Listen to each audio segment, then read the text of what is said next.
Hello, and welcome back to Fist Entertainment for my next review. And that will be of 1959's The Return of the Fly. Wonderful artwork. I might add on these.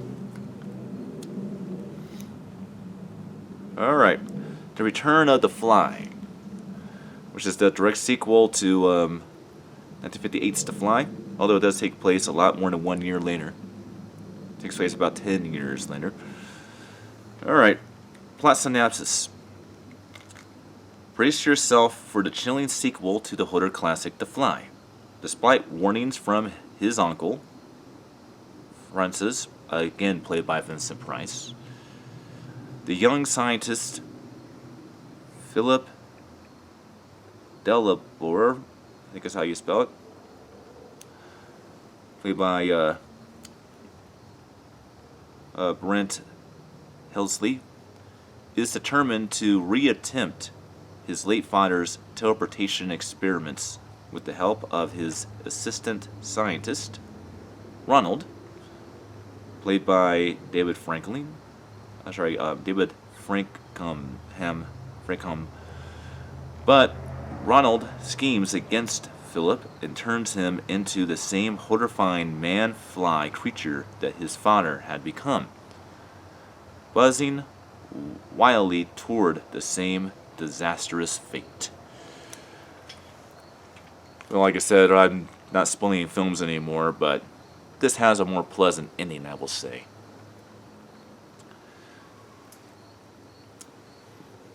Alright. Is this a superior movie, like they are trying to tell you that it is? No, it isn't. This is not in any way a superior film to its predecessor, 1958's The Fly. But it is a very, very good sequel. A very good sequel. Very, very impressed with it.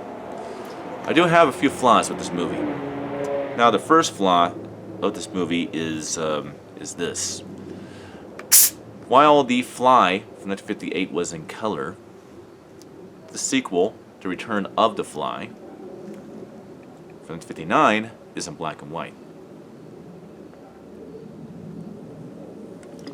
Don't get me wrong, I have no problems with black and white movies. Especially around these times, I find it actually a luxury and a privilege to see films this old in color.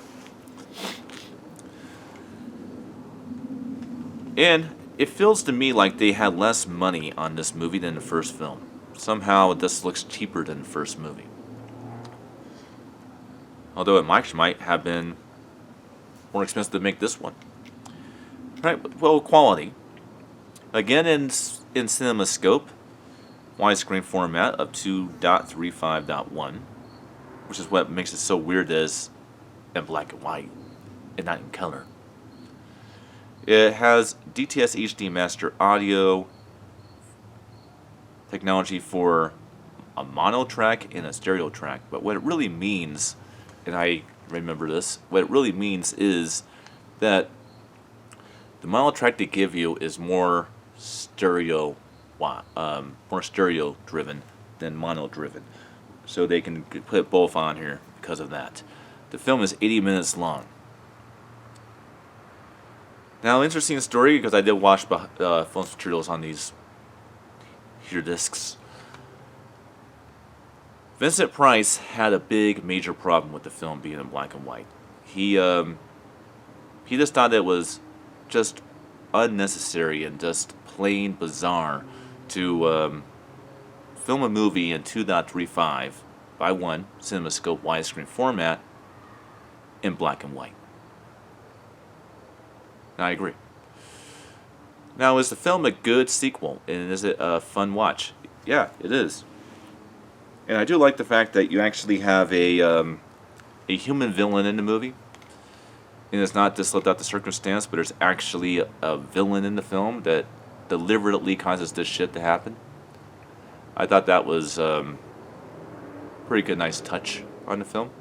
Like I said, I'm not going to spoil the film, but it does have a more pleasant ending than the first. Now, so to say about 1959's The Return of the Fly.